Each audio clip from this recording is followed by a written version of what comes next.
Hello friends, and welcome back to Scholars Academy. We are in week 2 of our summer unit. We wanted to congratulate all of you that were able to submit your homework and also attend your Google Meet call last week. So give yourself a pat on the back. If you were not able to come to Google Meet, we hope to see you this upcoming week. All right, my friends, we wanted to give a shout out to our Scholars of the Day and our Google Meet raffle winners. So if you were a winner, give yourself a pat on the back. I wanted to remind all of you about homework. If you are a Tuesday student, you have 7 days to complete your homework pages. And the homework pages are labeled homework at the top. If you are a Wednesday student, your homework is due on Wednesday. And if you're a Thursday student, your homework is due on Thursday. Now, I go into Google Classroom the morning of your class, so please have your homework submitted there, or you can email it to your teacher, and then we will grade your homework and email it back to you. All right, well, the Writing King and I are very excited about this week's lesson. We're going to be using a little figurative language. We're going to practice using similes and metaphors today. We're also going to practice using good and well correctly.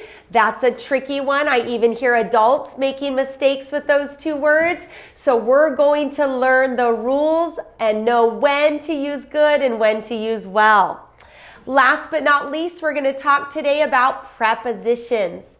So let's go ahead and warm up our writing brains. Take out your Skillful Scholar. There's a little pencil at the top. And down at the bottom, we're going to do our spelling dictation sentence. So let's do our chant. These are the 4 steps for spelling dictation. We're going to listen carefully, repeat in your head, write your response, proof, and correct. So I'm going to read a sentence to you. I want you to listen carefully, repeat the sentence in your head, write the sentence, and then proof and correct for any errors. This week's sentence is, the scale is broken at the moment, but it is used to measure weight in pounds. The scale is broken at the moment, but it is used to measure weight in pounds. The scale is broken at the moment, but it is used to measure weight in pounds. Proof and correct. Today for Skillful Scholar, we are going to do a little grammar review. So you're going to define what a preposition is, a pronoun, a proper noun, and an adverb. These are some parts of speech that we don't always talk about. And based on your grammar review that I corrected, we need to review some of these. So we are going to write what these words mean. And then also we're going to use the verb in a descriptive sentence, and we need to include an adverb, ding, ding, ding, and a preposition in our sentence. Last but not least, you're going to list as many prepositions as you can think of. And I always like to look at the familiar friend position inside of the word preposition, because I always say a preposition is usually something you can do to a cloud. So let's look at our list of prepositions. All right, this will go in a sleeve in your binder. So we have aboard, about, above, across, after, against, along, amid, among, and so on. So these are in ABC order. You can read through your list, but let me give you an example of what I just said.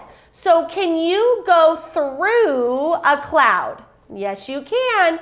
Can you go towards a cloud, underneath a cloud, onto a cloud, below a cloud? Where is that? Is that down here? Below a cloud, beneath a cloud, beside a cloud?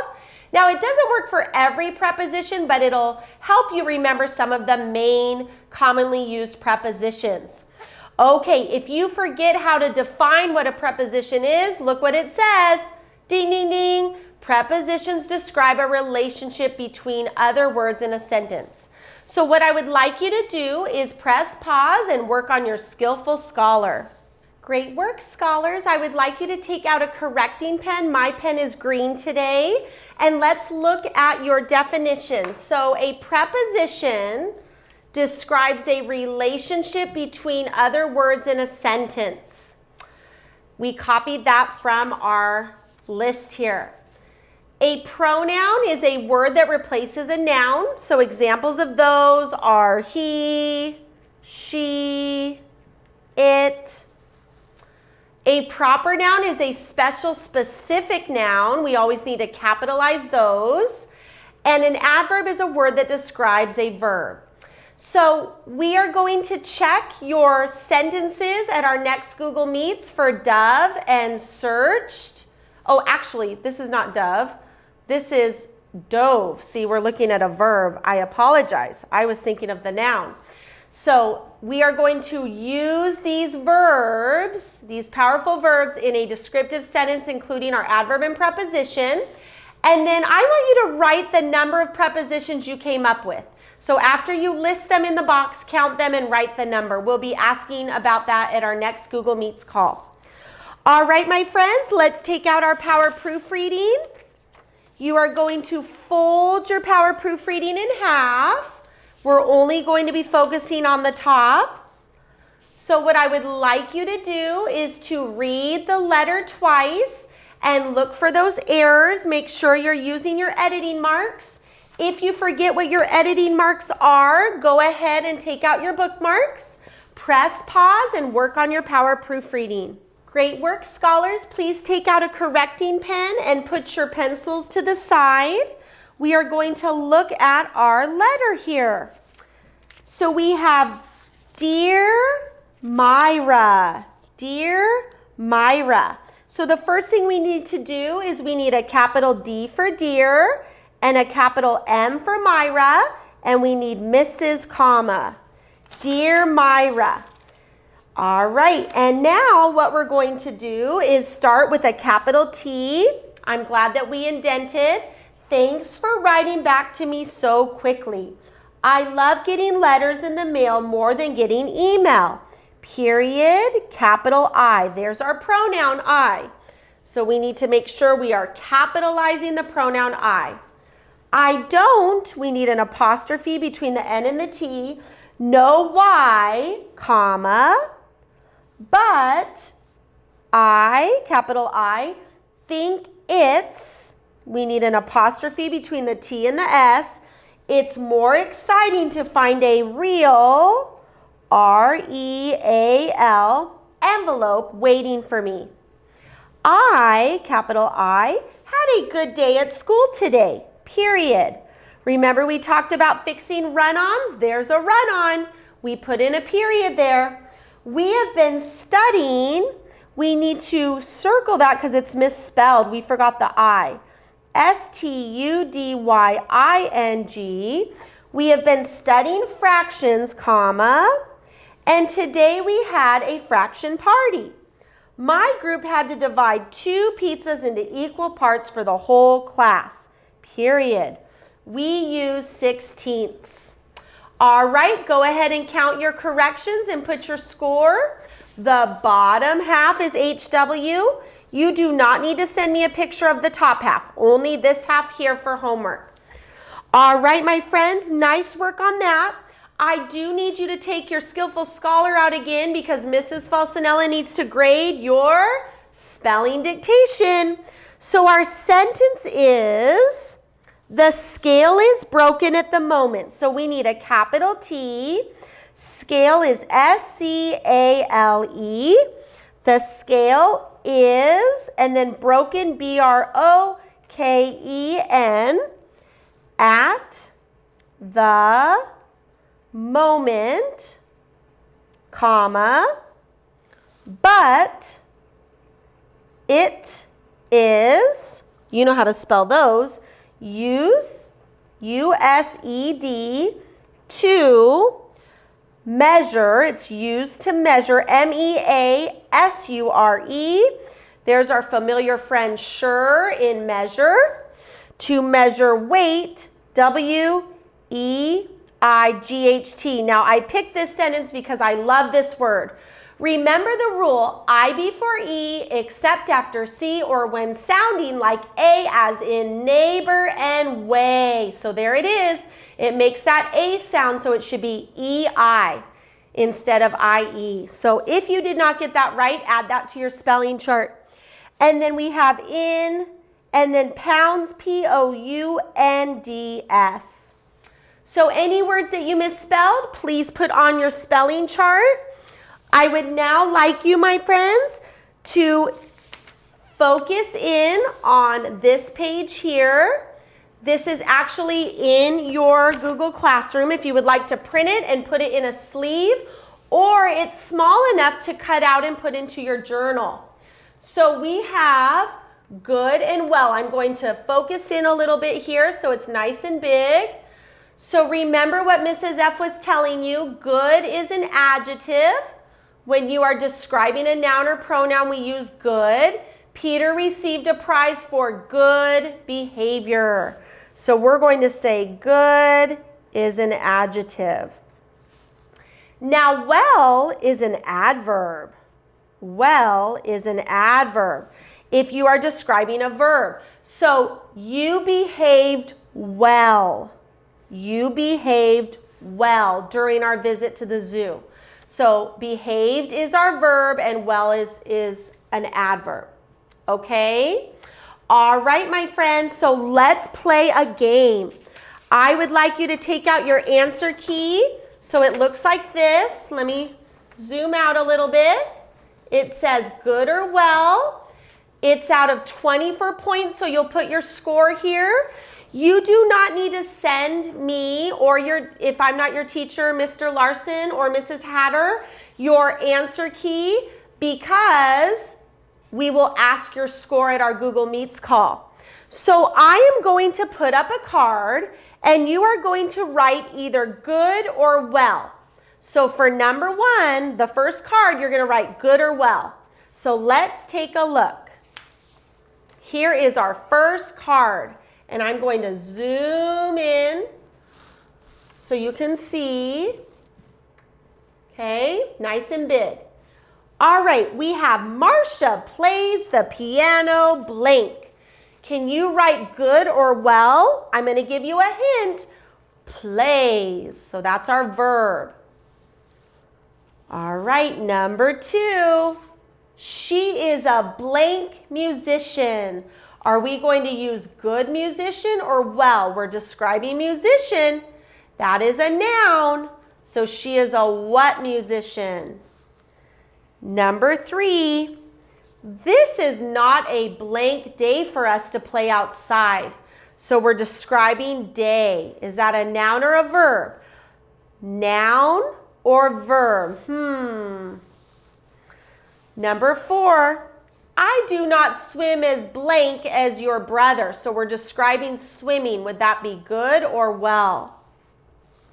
Number 5, the kindergarten students played blank with the first grade students. Number 6, the janitor did a blank job cleaning our classroom. So we're describing what type of job he did. Number 7, the baby slept blank in his new crib. Slept is our verb. So what are we going to put here? Keyword is verb. Number 8, the chocolate brownies that my grandmother baked were blank. Number 9, wrap the package blank before you bring it to the post office. Number 10, we arrived at the theater early so we could get blank seats. Number 11, my family had a blank time at the amusement park today. Number 12, a blank diet includes fruits and vegetables. Number 13, did you sleep blank last night? We're describing sleeping, the verb. Number 14, strawberries grow blank in the sandy soil. We're describing growing. Number 15, my grandmother needs to hire a blank reliable handyman. Number 16, the coach predicts we will win the game tomorrow since tonight's practice went blank. Number 17, I bought new sneakers because the price of the sneakers was blank. Number 18, Jane did not fill blank after riding on the new roller coaster. So we're talking about how she's feeling. Number 19, oranges are a blank source of vitamin C. Number 20, that was a blank answer for a difficult question.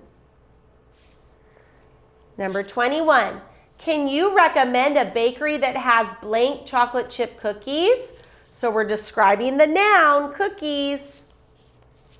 Number 22, Jack golfed blank in the tournament today. We're talking about how he golfed, our verb. 23, paintbrushes are necessary for this art project. So we're describing the paintbrushes. And last but not least, blank is an adverb. All right, friends, if you need to press pause and work on this a little longer, you can. When you are finished, I would like you to take out a correcting pen and let's take a look at how you did.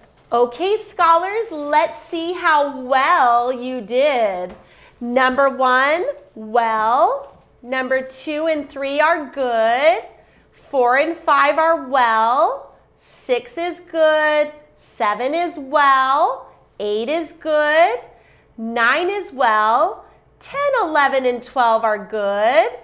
13 and 14 are well. 15 is good. 16 is well. 17 is good. 18 is well. 19, 20, and 21 are good. 22 is well. 23 is good with a capital G. And 24 is well with a capital W. So what you're going to do is put your score up in the box, how many you got correct, and you will let your teacher know at your next Google Meets call, or you can also submit your score in Google Classroom. All right, the last part of our lesson today is our writer's workshop, and we're going to look at similes and metaphors. We are not really going to talk a lot about similes today because we've been practicing those for a few years now, both in school as well as at Scholars Academy. So we're going to write a simile about the pillow. So I'm going to say the new, comma, fluffy pillow. So notice I am still sprinkling adjectives before my noun. The new fluffy pillow was as soft as a cloud. Period. The new fluffy pillow was as soft as a cloud. So now what I'm going to do for my second sentence is I'm going to take out like or as and turn it into a metaphor. So I'm going to say the new fluffy pillow was a soft cloud beneath my heavy head. So notice I gave a little more description at the end. The new fluffy pillow was a soft cloud beneath my heavy head. All right, friends, let's take a look at number 2, the pumpkin. So we're going to say the shiny round pumpkin. And if you want to try different adjectives, you can. The shiny round pumpkin was like a bowling ball. It must have been really round, looking like a bowling ball. You know how shiny bowling balls are and how round. So now we're going to turn that into a metaphor. We're going to say the shiny round pumpkin was And instead of using the word like, because remember that makes it a simile, I'm going to throw that word out. We're just going to say was a bowling ball. And now I get to put a little ending on it. Was a bowling ball rolling down the grassy slope. Can you see that? Does that create mental imagery? The shiny round pumpkin was a bowling ball rolling down the grassy slope. Okay, my friends. The last two are the swimmer swam and the slide twisted. So I'm going to say the athletic tan swimmer